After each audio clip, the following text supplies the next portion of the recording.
Hello, all my dear students. Good morning to all of you. Welcome once again to your official YouTube channel Bio Art of Fingers. And today we are going to discuss a very important topic of your chapter number 2, that is fertilization.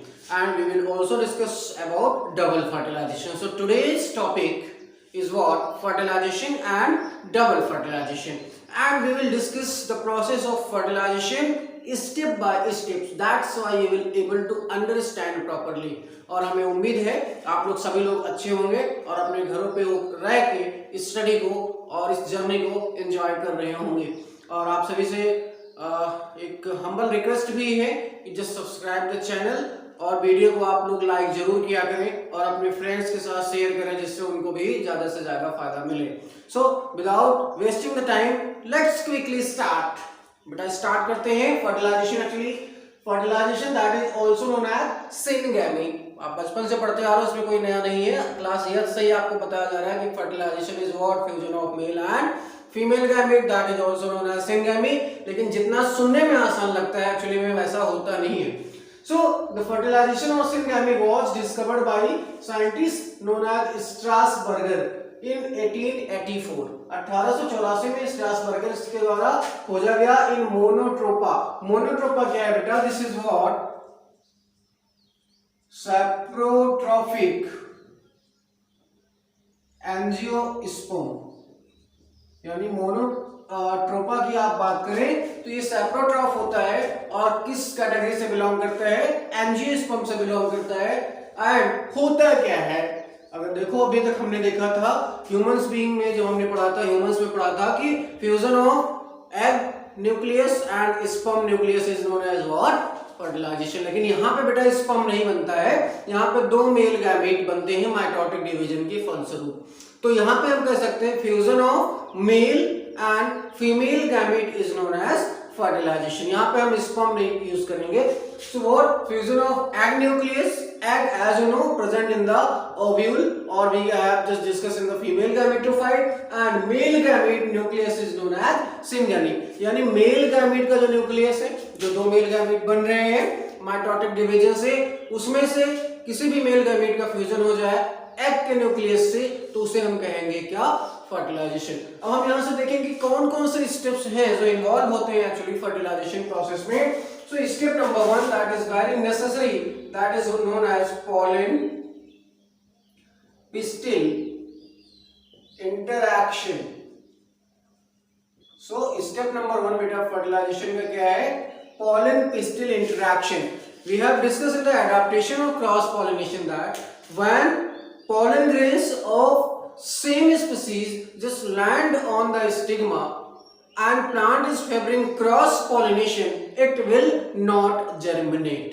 It means that pollen pistil interaction, in pollen pistil interaction what is done? Identification।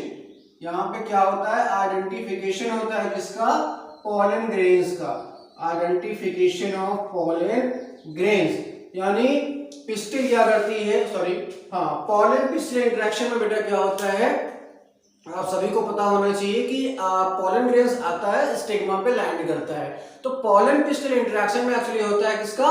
Pollen grains का identification. Why this identification is necessary? Suppose आप किसी के घर में as a guest बन के जाते हैं, आपने बेल बजाई तो सबसे पहले जो है ओनर है वो आएगा, दरवाजा खोलेगा और आपको पहचानेगा कि आप उसके रिलेटिव हो कि नहीं हो, उसके बाद ही वो आपको एंट्री देगा। अगर आप उसके रिलेटिव नहीं है तो वो आपको एंट्री नहीं देगा। भले ही अतिथि देवो भव, हिंदुस्तान में तो सभी का स्वागत है, वो आपको दे दे वो एक अलग बात है, बट एक्चुअल एंट्री कब मिलेगी आपको? जब आपका कोई रिलेशन रहेगा।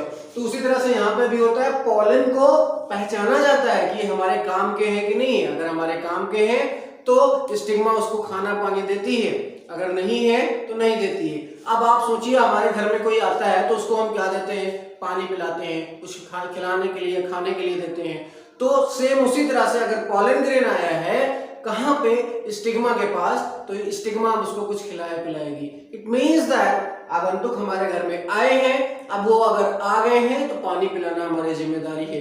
तो उसी तरह से दूसरे स्टेप में क्या होता है बेटा? Stigma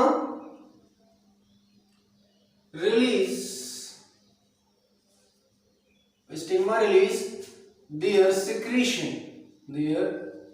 secretion that is absorbed by pollen grain। इसको आप एक स्टोरी से समझिए। हमारे घर में कोई आया, आने के बाद दरवाजा खटखटाया, फिर उसको हमने पहचान किया कि वो हमारे काम का है कि नहीं है। अगर वो हमारे काम का था, हमारा रिलेटिव था, उसको हमने बैठाया, बैठाने के बाद उसको खिलाना पिलाना स्टार्ट किया। और जब खिलाएं पिलाएंगे बेटा तो ऑब्वियसली क्या होगी, ग्रोथ होगी। तो अगला स्टेप हम देखेंगे। उम्मीद है कि पॉलन पिस्टिल इंटरेक्शन आप समझ गए होंगे। Pollen pistil interaction is very simple, this is identification process.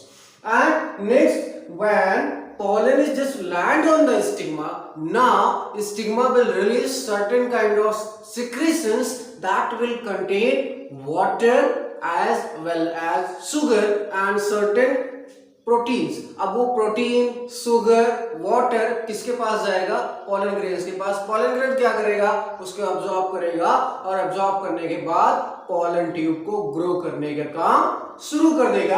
अब यहां से हम एक डायग्राम के माध्यम से आपको बताते हैं। Let's consider this diagram. थोड़ा सा बेटा सॉरी,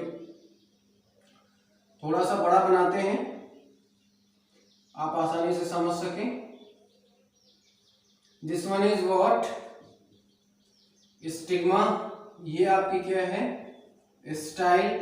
यहां पे कौन आया है, आपके रिलेटिव आए हैं जिनको हम कहते हैं क्या, पॉलन ग्रेन। और जब ये आके लैंड हो गए, अब क्या हुआ, स्टिग्मा ने क्या किया, सिक्रीट किया कुछ। So here this is what, secretion of stigma. और इस स्टिग्मा के सिक्रीशन में क्या है, water plus sugar plus protein. यानी आपके घर में कोई आता है तो सबसे पहले आप उसका मुंह मीठा कराते हैं। वैसे पॉलन अगर आकर लैंड कर गया कहाँ पे, स्टिग्मा पे, और इसको आइडेंटिफाई कर लिया गया कि ये राइट टाइप का पॉलन ग्रेन है। अब उसको पानी, चीनी और सारी चीजें दी जाएंगी।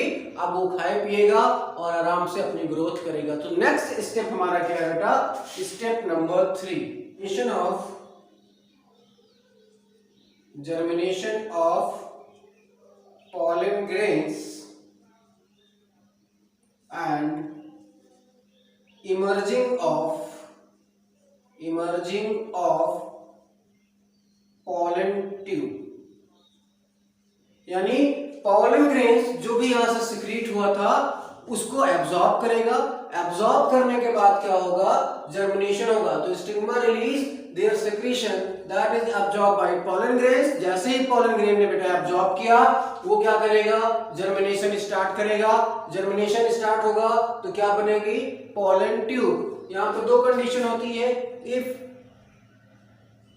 One pollen tube emerges, that is known as monosyphonous condition। और अगर more than one तो उसको हम कहेंगे polysyphonous condition। यानी एक पॉलन ट्यूब भी इमर्ज कर सकती है और एक से अधिक पॉलन ट्यूब भी इमर्ज कर सकती है। अगर एक से अधिक पॉलन ट्यूब इमर्ज करेगी, only one will persist and rest of the pollen tube will degenerate। and if one pollen tube is there, such condition is known as monosyphonous। और अगर एक से अधिक है तो उसे हम क्या कहेंगे, polysyphonous। तो अगले स्टेप में क्या होगा, ये तो मान के चलते हैं अगर आपका पहला स्टेप था तो दूसरे स्टेप में क्या होगा, फिर से बना लेते हैं वही पुरानी कहानी। स्टिग्मा स्टाइल, ये हमारा क्या था, पॉलन ग्रेन था। और आप सभी को पता होगा कि जो जर्म पोर है बेटा, अब उस जर्म पोर से कौन इमर्ज होगा, पॉलन ट्यूब। तो ये पॉलन ट्यूब इमर्ज हुई, यहां से इमर्ज होने के बाद ये कहां, स्टिग्मा को घेरती ही कहां पहुंच गई, स्टाइल के पास। और आपको पता होना चाहिए कि ये क्या है, पॉलन ट्यूब है। और ये क्या हो रहा है process, this is germinating pollen grain. ये आपको दिखाया जा रहा है जर्मिनेटिंग पॉलन ग्रेन। और आपको पता होना चाहिए इसके पास 2 सेल स्टेज होती है। तो एक सेल ये वाली आपकी, दूसरी सेल ये वाली आपकी वेजिटेटिव सेल और जनरेटिव सेल है। ठीक है, आपने पहले भी देख रखा है। तो ये वाली कंडीशन हमने यहाँ से देखी। अब यहाँ से जो पोलन ट्यूब है बेटा, ये किस स्टेज में है, यहाँ पे कितने स्टेज में है, ये 2 सेल स्टेज में। हमने देखा कि ये 2 सेल स्टेज में था। एक वेजिटेटिव सेल है, दूसरी क्या है, जनरेटिव सेल। अब वेजिटेटिव और जनरेटिव सेल दोनों कहाँ है, पोलन ट्यूब में। तो यहाँ से बेटा जो पोलन ट्यूब में कौन सी सेल है, जनरेटिव सेल है, इसमें क्या होगा, माइटोटिक डिवीजन होगा और क्या बनेंगे, 2 मेल गैमीट बनेंगे। यानी पोलन ट्यूब की ग्रोथ हुई और पोलन ट्यूब में ग्रोथ होने के बाद जो जनरेटिव सेल थी उन्होंने क्या किया, माइटोटिक डिवीजन किया और 2 मेल गैमीट को बना लिया है। अब अगले स्टेप में क्या होगा, चौथा स्टेप क्या है,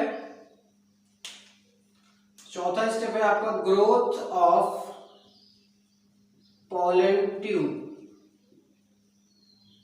ठीक है, अभी यहां से हमने देखा germination of pollen grains and emerging of pollen tube, step number 3 था। चौथे स्टेप में ग्रोथ ऑफ पोलन ट्यूब होगी and growth of pollen tube में क्या करे होती है, actually pollen tube grows in size due to, क्यों ग्रो करती है, ऐसा क्या है उसके पास कि वो ग्रो करने लगेगी। So growth of pollen tube क्यों होती है, due to sugar, boron, calcium, enzyme like cellulase, callase, pectinase and plant hormone such as auxin and gibberellin। ठीक है, तो ग्रोथ ऑफ पोलन ट्यूब बेटा ग्रो कर रही है, वो अंदर की तरफ भागती हुई जा रही है। कौन हेल्प कर रहा है, सुगर, बोरॉन, कैल्शियम, एंजाइम जैसे कैलेज है, आपका सेलुलेज है, पैक्टिनेज है और कुछ प्लांट हार्मोन, ऑक्सिन और जिबरेलिन भी है जो क्या करते हैं, पोलन ट्यूब की ग्रोथ में हेल्प करते हैं। तो अभी तक बेटा हमने 4 स्टेप देख लिया है। यहाँ पे हमने अभी एक ही स्टेप देखा है बाय मींस ऑफ डायग्राम, बाद में हम डिस्कस करेंगे एक साथ सभी स्टेप्स। अब हम आगे बढ़ते हैं स्टेप नंबर 5 की तरफ। ओके, 5वां स्टेप क्या है, entry of pollen tube into embryo sac। Next क्या है आपका 6वां, फर्टिलाइजेशन। ठीक है, तो इतने स्टेप के बाद आपका फर्टिलाइजेशन हुआ। अब हम टोटल स्टेप्स को एक साथ डायग्राम के माध्यम से देखेंगे। ठीक है, सबसे पहले क्या हुआ था, ये आपकी क्या थे बेटा, स्टिग्मा, दिस वाज स्टाइल, यहां पे क्या था, पोलन ग्रेन्स थे, पोलन ग्रेन्स आए थे, सिक्रीशन हुआ, ये स्टेप नंबर 1, इसे हम क्या कहते हैं, सिक्रीशन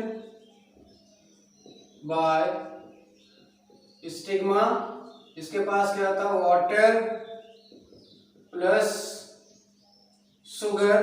ठीक है, स्टेप नंबर 1। दूसरे स्टेप में क्या हुआ, फिर से वही कहानी थी, स्टिग्मा स्टाइल एब्जॉर्ब किया किसने, पोलन ग्रेन्स है जो भी दिया गया इसके द्वारा। अब क्या होगी, यहां से क्या निकल के आई, पोलन ट्यूब। ये पोलन ट्यूब क्या करेगी, स्टाइल में इंटर करेगी। ठीक है, और उसके पास क्या है, 2 सेल स्टेज में है। तो यहां पे क्या हुआ, this was germinating pollen grain. यहां पे 3 पॉसिबिलिटी होती है बेटा। स्टाइल जो होती है, स्टाइल वो हो सकती है सॉलिड, जो कि एंजियोस्पर्म में आप देखेंगे, सॉलिड के बजाय हो सकती है होलो, जो कि आप मोनोकॉट में देखेंगे। ये हो सकती है सेमी सॉलिड, सेमी सॉलिड आप देखेंगे मेंबर ऑफ कैक्टेसी फैमिली। तो स्टाइल की तीन तरह की हो सकती है, सॉलिड हो सकती है, होलो हो सकती है और सेमी सॉलिड। अगर सॉलिड है तो कहाँ एंजियोस्पर्म में मोस्टली, होलो मोनोकॉट्स में हम देखते हैं और सेमी सॉलिड फैमिली जो है कैक्टेसी उसके मेंबर्स में देखते हैं। तो अभी तक हमने क्या देखा था कि पॉलन ट्यूब क्या कर गई थी, इमर्ज हुई और कहाँ पहुंच गई, स्टाइल में। बेटा जब ये स्टाइल में पहुंचती है तो ये पुश करती है, यहाँ पे मैकेनिकली ये पुश करती है स्टाइल को। अगर देखिए अगर आपकी कंडीशन नंबर 1 है, यहां से देखते हैं, if there is condition number 1 solid style है बेटा, ठीक है। तो यहाँ पे पेरेंट कैविटस सेल्स होती हैं, तो इनको पुश करने में इसको क्या करनी पड़ती है, बड़ी मेहनत करनी पड़ती है, किसको, पॉलन ट्यूब को। इस वजह से जो पॉलन ट्यूब होती है, दिस वन, यहां से देखते हैं पॉलन ट्यूब, इसके पास क्या होती है, ये 2 सेल स्टेज और यहाँ पे इसका क्या है, साइटोप्लाज्म है। तो बेटा बीच बीच में क्या होता है, कैलोज प्लग होता है। बीच में क्या है, कैलोज प्लग। ये कैलोज प्लग क्या करता है, प्रिवेंट बैक फ्लो। यानी आप यहां से देखें, अगर ये 2 मेल गैमेट्स थे, ये मेहनत करके ये वाली आपकी देखिए सॉलिड वाली स्टाइल थी, आपकी स्टाइल अगर सॉलिड है भाई तो उससे अच्छा क्या हो सकता है, सॉलिड स्टाइल का तो कोई तोड़ ही नहीं है। तो ये सॉलिड स्टाइल आपकी है, अब इसको ये पुश कर रही है, पुश करने में ये चांस है कि ये जो पॉलन ट्यूब है ये स्क्वीज हो जाए। तो स्क्वीज, अगर स्क्वीज हुआ तो ये जो मेल गैमेट्स थे ऊपर की तरफ, साइटोप्लाज्म ऊपर की तरफ भागेगा।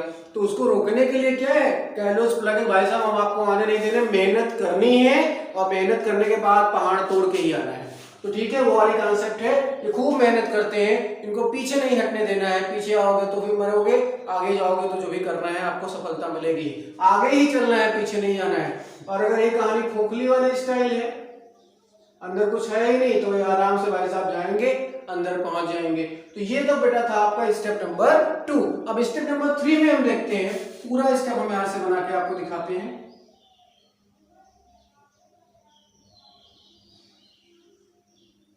पूरा एक डायग्राम हम आपको यहां से बनाएंगे और उस डायग्राम के माध्यम से हम पूरा प्रोसेस आपको समझाने का प्रयास करते हैं। थोड़ा सा तिरछा बन गया है, कोई बात नहीं,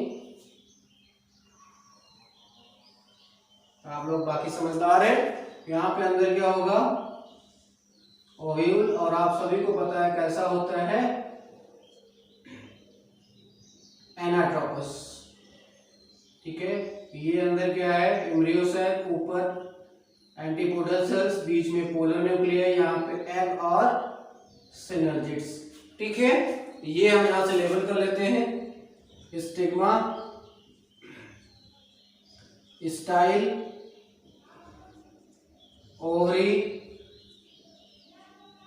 एंटीपोडल्स, पोलर न्यूक्लियाई, यहाँ पे ये आपका सिनर्जिड और ये बीच में एग, ठीक है। ये सारी प्रोसेस हम आपको पहले भी बता चुके हैं। तो बेटा हमने देखा entry of pollen tube into the embryo sac. तो अब इस प्रोसेस को हम देख लेते हैं कैसे होता है। तो entry of pollen tube into the embryo sac, अब देखिए यहां से पोलन ट्यूब ये यहां से इमर्ज हुई थी, ये अंदर की तरफ बढ़ती हुई जा रही है। इसके पास क्या है, कैलोज थिकनिंग है, ठीक है, कैलोज थिकनिंग, ये यहाँ पे पहुंच गई, ठीक। इसके पास क्या थे, 2 मेल गैमीट और इसका खुद का साइटोप्लाज्म, बीच बीच में क्या था, कैलोज थिकनिंग थी, सॉरी। तो ये सारा कहानी हुआ। अब ये बेटा जो पोलन ट्यूब की एंट्री है ये 3 तरीके से हो सकती है। पोलन ट्यूब में इंटर थ्रू, ये 3 रास्ते से जा सकती है। पहला यहां से आप देखें, पहला है आपका चैलेंजर, अभी आपको बताते हैं। दूसरा है इंटेगुमेंट, और तीसरा है माइक्रोपाइल। यानी 3 रास्ते हैं इसके पास। अगर चैलेजा से जाती है तो इसे हम कहते हैं चैलेजोगैमी। इसे हम क्या कहते हैं? चैलेजोगैमी। अगर ये इंटर कर रही है इंटेगुमेंट से तो इसे हम कहते हैं मीजोगैमी। और अगर ये कह रही है यहां से, कहां से? माइक्रोपाइल से, तो इसे हम कहते हैं पोरोगैमी। और पोरोगैमी क्या है? मोस्ट कॉमन टाइप का है। तो अभी तक आपने क्या देखा कि हमने पोलन ट्यूब को कहां तक पहुंचा दिया है? एम्ब्रियो सैक तक पहुंचा दिया है। अब आगे का प्रोसेस हम फर्टिलाइजेशन देखने वाले हैं कैसे होगा। तो यहां से देखिए, जो पोलन ट्यूब जा रही है इस चैलेजल एंड से भी जा सकती है, इस माइक्रोपाइलर एंड से भी जा सकती है और इंटेगुमेंट से भी जा सकती है। तो अगर ऊपर से इंटर कर रही है तो चैलेजोगैमी, नीचे से इंटर कर रही है तो पोरोगैमी, और साइड से इंटर कर रही है तो मीजोगैमी। तो ये 3 पॉसिबिलिटी है, हमने यहां से देख लिया है। ठीक है, तो अभी तक हमने 5 स्टेप देखे। पोलन ट्यूब की एंट्री हमने एम्ब्रियो साइट तक करा दी है। अब आगे का स्टेप हम देखेंगे fertilisation. Okay, let's discuss few more points before discussing any other. ये देखिए, entry of pollen tube, entry of pollen tube is guided by filiform apparatus of degenerating synergid। यानी synergid, ये आप अभी यहां से हम आपको एक डायग्राम के माध्यम से बताते हैं। ये देखिए, अगर हम लार्ज वे में देखें, ये आपका एम्ब्रियो सैक है। यहाँ पे 3 एंटीपोडल सेल्स थी, ठीक, बीच में 2 पोलर न्यूक्लियाई है, यहाँ पे एक एग है और 2 सिनर्जिड्स हैं। और इन सिनर्जिड्स में फिंगर लाइक प्रोजेक्शन होता है जिसे हम क्या कहते हैं? Filiform apparatus. और ये फिलीफॉर्म अपैरेटस क्या करता है? गाइड करता है पोलन ट्यूब को, एंट्री को। कैसे? जब ये यहां से देखिए सिनर्जिड क्या करते हैं, ये डीजनरेट होना स्टार्ट हो जाते हैं। उसके बाद ये मेम्ब्रेन जो है यहाँ पे कोलैप्स हो गई, और कोलैप्स होने के बाद यहाँ पे जो फिलीफॉर्म अपैरेटस थे ये पोलन ट्यूब को गाइड करने का काम करते हैं। तो ये था हमारा, यहाँ से हमने देखा कि entry of pollen tube is guided by filiform apparatus of degenerating synergid. अब पोलन ट्यूब को गाइड करके एम्ब्रियो साइट तक भेज दिया गया है। अब हम आगे का स्टेप देखेंगे। तो अगर एंट्री हो गई पोलन ट्यूब की कहां? एम्ब्रियो साइट में, तो फिर आगे क्या होगा? Entry of pollen grains is guided by filiform apparatus of the degenerating synergid and pollen tube rupture। pollen tube क्या हो गई? रप्चर हो गई and release two male gametes। जैसे ही पोलन ट्यूब की एंट्री हुई एम्ब्रियो सैक में, पोलन ट्यूब रप्चर हुई और 2 मेल गैमेट को रिलीज कर दिया है। तो अभी तक हमने देखा 2 मेल गैमेट रिलीज हो गए हैं। इसको हम एक पर्टिकुलर डायग्राम से भी अलग से देख लेंगे। चलिए बेटा, एक बार फिर से क्विकली रिकैप करते हैं। ये स्टिग्मा स्टाइल था, पोलन ग्रेन्स यहाँ पे आया था, लैंड हुआ था, सिक्रीशन हुआ था। सिक्रीशन होने के बाद यहाँ से पोलन क्या हो गया? जर्मिनेट होना स्टार्ट हो गया था, अंदर पहुंचा था। फिर अंदर पहुंच के कहाँ पहुंचा था? एम्ब्रियो सैक तक। एम्ब्रियो सैक में आपने देखा था क्या था कहानी? यहाँ पे 3 एंटीपोडल्स थी, 2 पोलर न्यूक्लियाई थी और एक एग और 2 सिनर्जिड। और यहाँ पे क्या था? फिलीफॉर्म अपैरेटस था। ये क्या था? Filiform apparatus. ठीक है, अब देखिए, ये फिलीफॉर्म अपैरेटस था। आगे स्टेप में हमने आपको बताया कि ये टोटल एक डायग्राम था।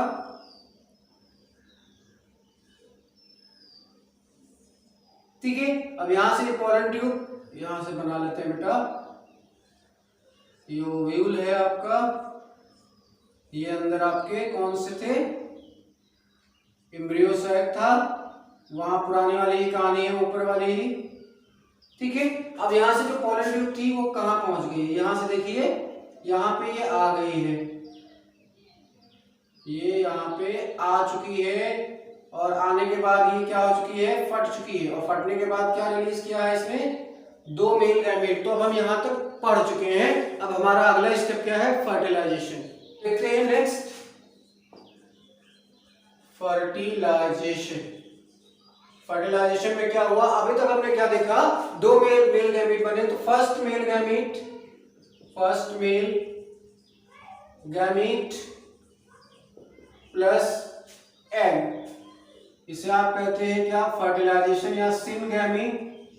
क्या बनेगा, जाइगोट, और जाइगोट किस में चेंज हो जाएगा, एम्ब्रियो में। ठीक है। दूसरा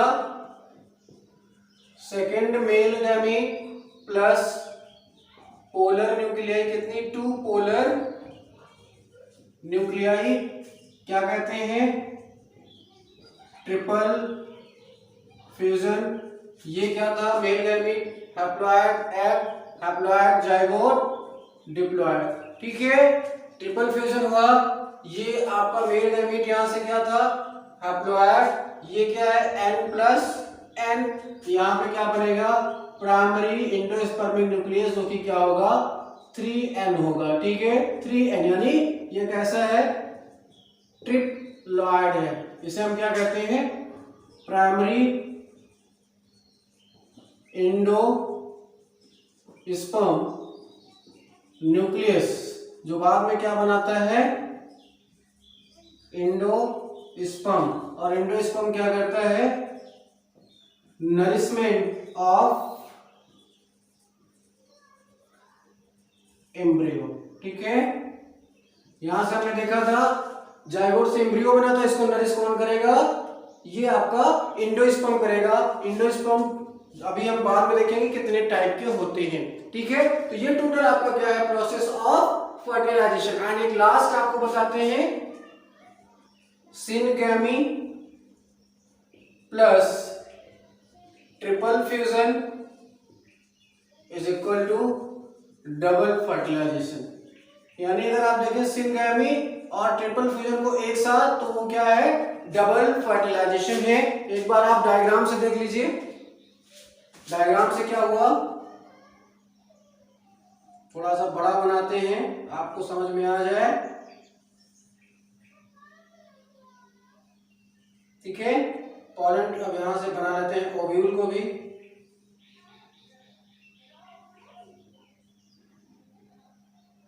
ओके, ये आपका एम्ब्रियो साइट था, 3 एंटीपोडल्स थी, 2 पोलर न्यूक्लियाई थी, एक यहाँ पे एग था और 2 सिनर्जिड थे। तो एक मेल गैमेट किससे आया, फर्स्ट मेल गैमेट, ये पहला वाला मेल गैमेट आया, किससे फ्यूज हो गया, इस वाले एग से, क्या बना, जाइगोट। फिर सेकेंड मेल गैमेट,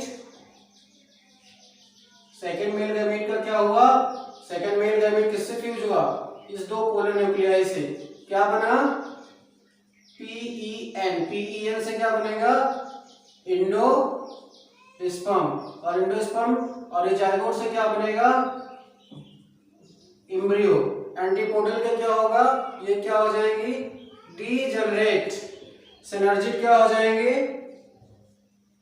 सिनर्जिड, ये भी क्या हो जाएंगे, डी जनरेट। तो सिनर्जिड और एंटीपोडल डीजनरेट हुई, पोलर न्यूक्लियाई किसमें चेंज हो गई, एंडोस्पर्म में, एग किसमें चेंज हो गया, जाइगोट, और जाइगोट से क्या बन जाएगा, एम्ब्रियो। तो ये टोटल प्रोसेस था बेटा आपके फर्टिलाइजेशन का। अब फटाफट देख लेते हैं double fertilisation. Double fertilisation, so double fertilization was discovered by G. Navastin, we can write S.G. Navastin in Lilium and Fritillaria। किसमें खोजा था, लिलियम और फ्रिटिलेरिया में। किसने, S.G. Nawaschin. Characteristics feature of angiosperm.